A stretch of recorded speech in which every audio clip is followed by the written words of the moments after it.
Hi everyone. So the question for today is LeetCode 3020.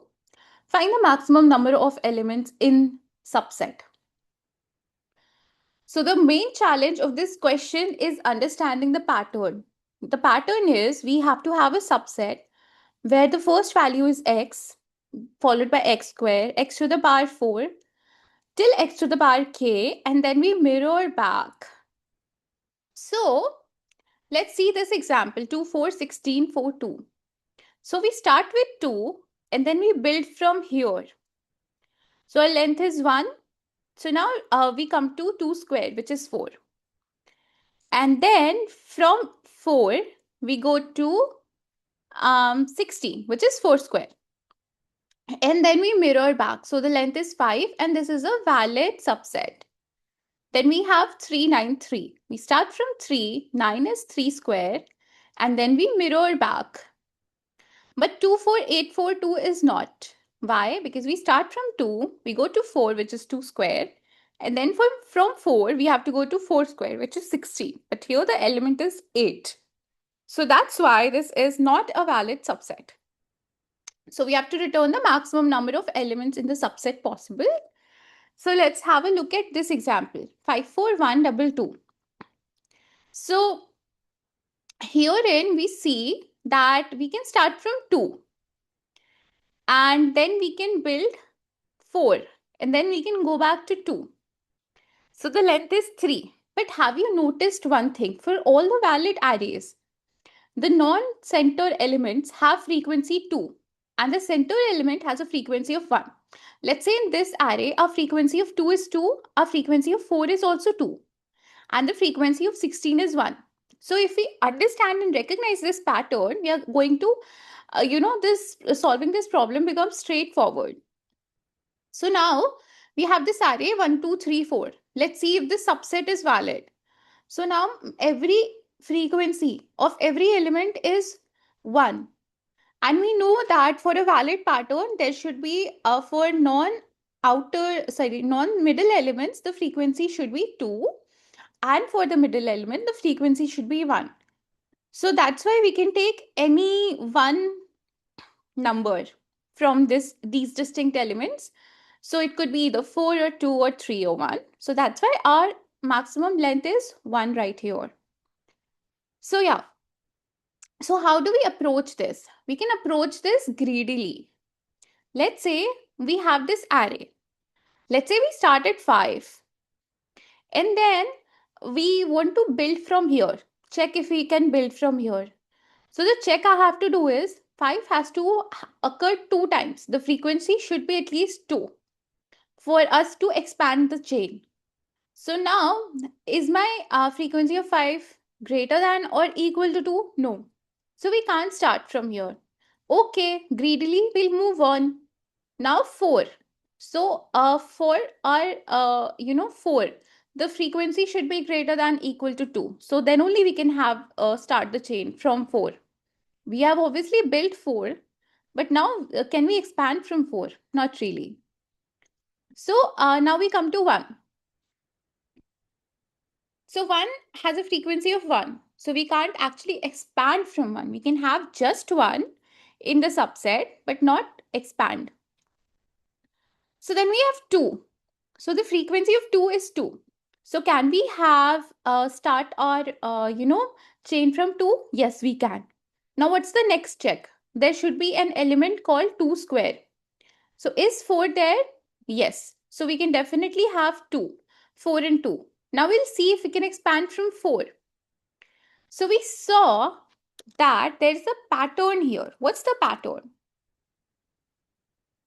Let's say we start at x. Now my count of x should be 2. At least 2, greater than or equal to 2.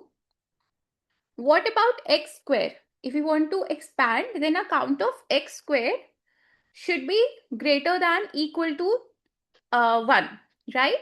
Then we can expand 2. Now what if we have x to the power 4? How can we expand from x squared? Yeah, we can expand if this is greater than or equal to 2 and our x to the power 4 is greater than or equal to 1. We can definitely expand x to the power 2 as well.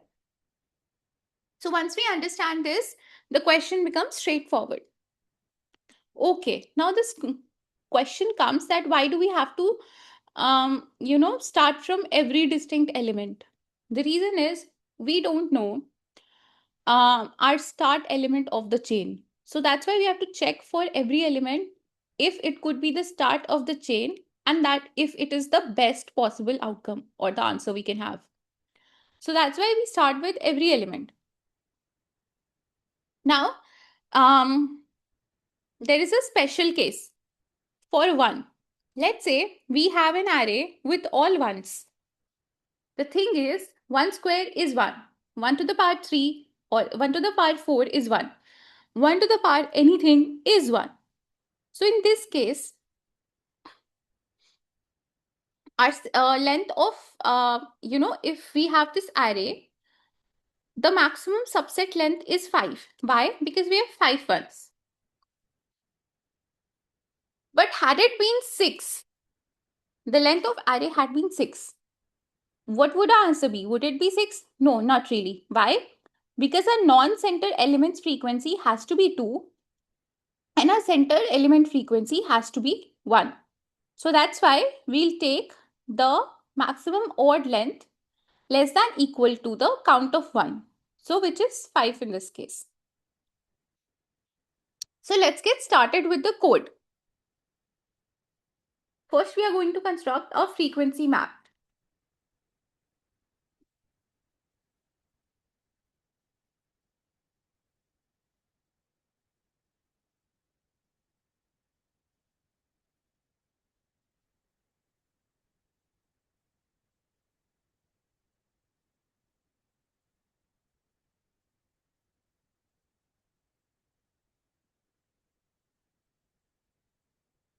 Now in here, we have a for loop for each loop.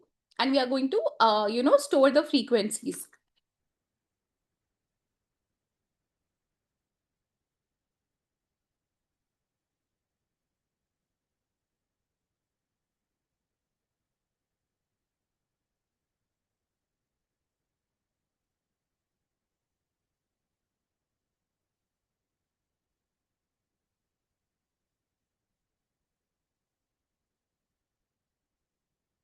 Now the thing here is, there's a question, why long?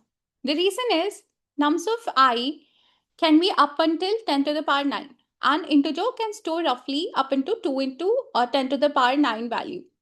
So we always check if x square is present in the frequency map. So that's why our integer cannot hold 10 to the power 9 whole square. So that is why we have long, so that we don't get integer garbage and we don't have integer overflow. Now this is done. Now let's iterate. Now let's go greedily and let's iterate every element in frequency map and see if we can build a chain from there.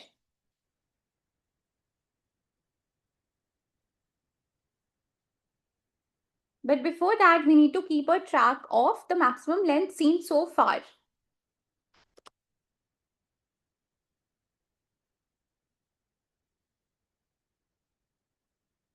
I am initializing this to 0. I will check for the values and in the end return this value from this function.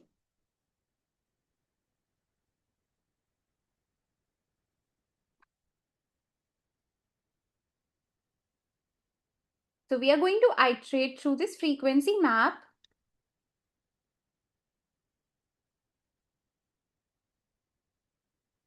using entry set function.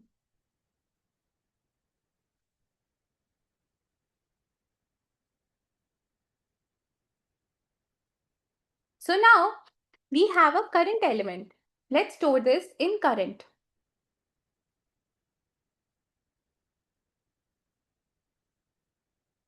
We have a length variable. We can always start our chain at 1. Now we are going to check. So 1 length will always be there. In the end, we are going to update this. So this will always be maximum seen length so far. So now we are going to check if we can expand from this current element. How do we check that?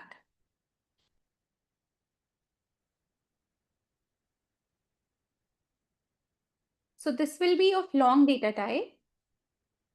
So if my current frequency is greater than equal to 2 and a square exists for this,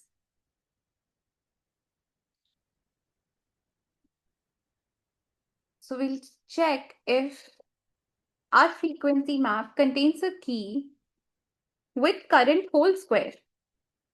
If that is the case, we can add those two elements in our length and we can check if we can expand from the next value, which is current into current. So this is, we are going to keep checking if we can expand our chain.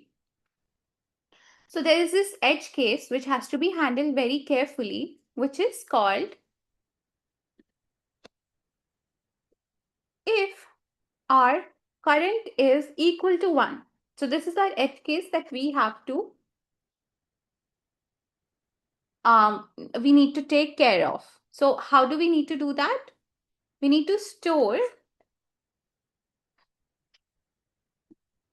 the maximum length. So but here we need to check another thing which is called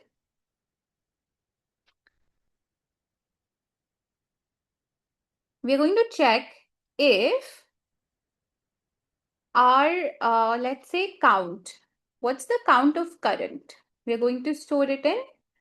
We are going to have get value for it. So if my count is an even number, we are going to store the maximum odd value possible, less than equal to count, which is count minus 1. Else, store the count. Right? So yeah, this is the entire code. Let's run it. So yeah, the test cases have passed. And let's come to time and space complexity. So here we have this frequency map.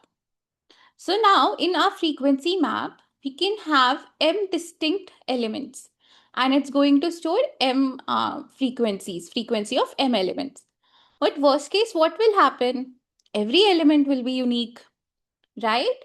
So worst case, our space complexity is going to be big O of n. Now we come to time complexity.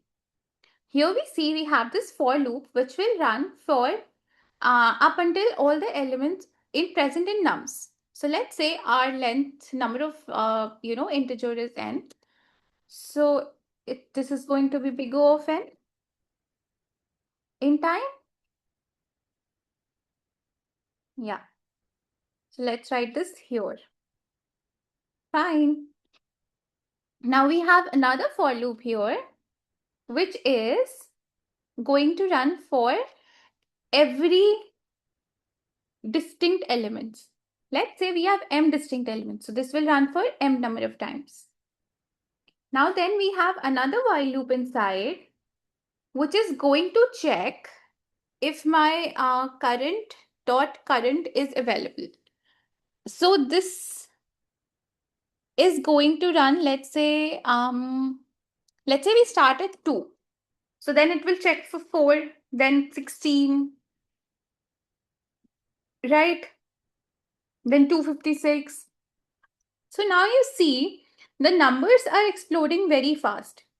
Given the constraints, which is nums of 5 is less than or equal to 10 to the power 9, it will reach 10 to the power 9 in very less number of steps, 6 or 7. Why? Let's say m is a maximum element. So now what will happen is, let's say 2 to the power k. Let's say we start from 2. So it will be less than equal to m, right?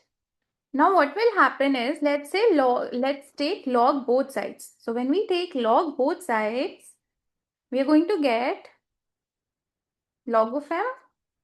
Now let's take another log.